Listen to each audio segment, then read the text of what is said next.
You guys will find that you have passions, and having a passion is a gift. I think we all have passions, and you don't get to choose them. They pick you, but you have to be alert to them. You have to be looking for them. And when you find your passion, it's a fantastic gift for you because it gives you direction, it gives you purpose. You can have a job, or you can have a career, or you can have a calling. And the best thing is to have a calling. And if you find your passion, you'll have that, and all your work won't feel like work to you. Many kids and many grown-ups do figure out over time what their passions are. And sometimes we let I don't think it's that hard. I think what happens though sometimes is that we let our intellectual selves overrule those passions. And so that's what needs to be guarded against. My job, one of my jobs as the leader of Amazon, is to encourage people to be bold. And people love to focus on things that aren't yet working. And that's good, it's human nature. That kind of divine discontent can be very helpful. But it's incredibly hard to get people to take bold bets. And you need to encourage that. And if you're gonna take bold bets, they're gonna be experiments. And if they're experiments, you don't know ahead of time whether they're gonna work. Experiments are by their very nature prone to failure. But a few big successes compensate for dozens and dozens of things that didn't work. So, bold bets, AWS, Kindle, Amazon Prime, our third-party seller business, all of those things are examples of bold bets that did work, and they pay for a lot of experiments. I've made billions of dollars of failures at Amazon.com, literally billions of dollars of failures. And you might remember Pets.com or Cosmo, or give myself a root canal with no anesthesia very easily. None of those things are fun, but they don't matter. What really matters is companies that don't continue to experiment, companies that don't embrace failure. They eventually get in a desperate position where the only thing they can do is make a kind of Hail Mary bet at the very end of their corporate existence. Whereas companies that are,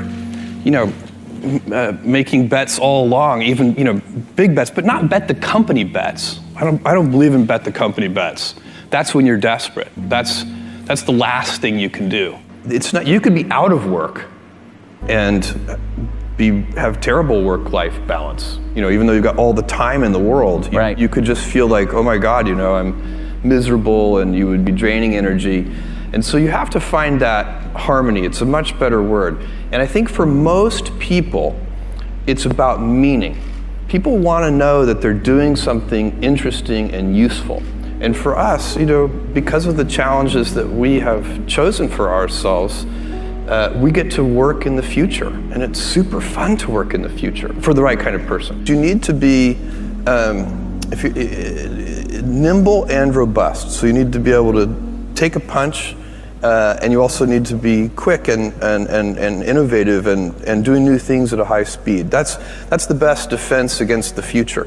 And you have to always be leaning into the future. If you're leaning away from the future is going to win every time. Never, ever, ever lean away from the future. We all have adversity in our lives. I doubt if you really, if you know somebody, any friend or anybody that you talk to, there's no lack of adversity. And by the way, that's good, because it's what teaches us how to get back up. You fall down, you get back up. It always happens.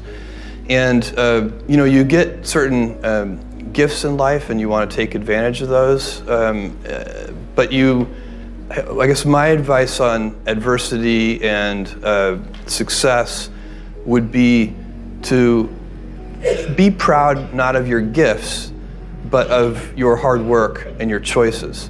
So you may be the kinds of gifts you get. You might be really good at math. It might be really easy for you. That's a kind of gift. But practicing that math and taking it to the next step, that could be very challenging and hard, and take a lot of sweat. That's a choice. You can't really be proud of your gifts because they were given to you. You can be grateful for them and thankful for them. But your choices you choose to work hard. You choose to do hard things.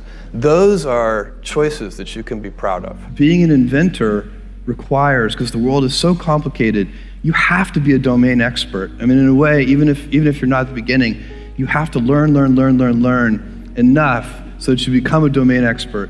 But the danger is once you become a domain expert, you can be trapped by that knowledge. And so inventors have this paradoxical ability to have that 10,000 hours of practice and be a real domain expert and have that beginner's mind. Have that look at it freshly, even though they know so much about the domain. And that's the key to inventing. You have to have both. And I think that is intentional. I think all of us have that inside of us, and we can all do it, but you have to be intentional about it. You have to say, yeah, I am going to become an expert, and I'm going to keep my beginner's mind. You can't skip steps. You have to put one foot in front of the other. Things take time. There are no shortcuts, and but you want to do those steps with passion and ferocity. It's easy to have ideas. It's very hard to turn an idea into a successful product. There are a lot of steps in between, and it takes persistence, relentlessness. So I always tell people who think they want to be entrepreneurs, you need a combination of stubborn relentlessness and flexibility. And you have to know when to be which. And basically you need to be stubborn on your vision, because otherwise it'll be too easy to give up. But you need to be very flexible on the details, because as you go along pursuing your vision, you'll find that some of your preconceptions were wrong, and you're going to need to be able to change those things.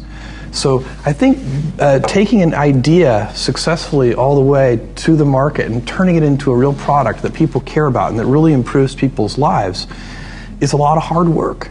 Don't try to chase what is kind of the hot passion of the day. I think we actually saw this, I think you see it all over the place in many different contexts, but I think we saw it in the internet world quite a bit, where at the sort of peak of the sort of internet mania in say 1999, you found people who were very passionate about something. They kind of left that job and decided, I'm going to do something in the internet, because it's it was almost like the 1849 gold rush in a way. I mean, you find that people, if you go back and study the history of the 1849 gold rush, you find that at that time everybody who was within shouting distance of California was, they might have been a doctor, but they quit being a doctor and they started panning for gold. And that almost never works. And even if it does work, according to some metric, financial success or whatever it might be, I suspect it leaves you ultimately unsatisfied. So you really need to be very clear with yourself. And I think one of the best ways to do that is this notion of projecting yourself forward to age 80, looking back on your life and trying to make sure you've minimized the number of regrets you have. That works for career decisions, it works for family decisions. Do you want, I have a 14-month-old son, and it's very easy for me to, if I think about myself when I'm 80, I know I want to watch that little guy grow up. And so I don't want to be 80 and think, shoot, I missed that whole thing and I don't have the kind of relationship with my son that I wished I had, and so on and so on. So if you think about that, so I guess another thing that I would recommend to people is that they always take a long-term point of view. And I think this is something about which there's a lot of controversy. There's a lot of people, and I'm just not one of them, believe that you should live for the now. I think what you do is you think about the great expanse of time ahead of you and try to make sure that you're planning for that in a way that's going to leave you ultimately satisfied. So this is the way it works for me. And I mean, everybody needs to find that for themselves. So I think there are a lot of paths to satisfaction, and you need to find one that works for you.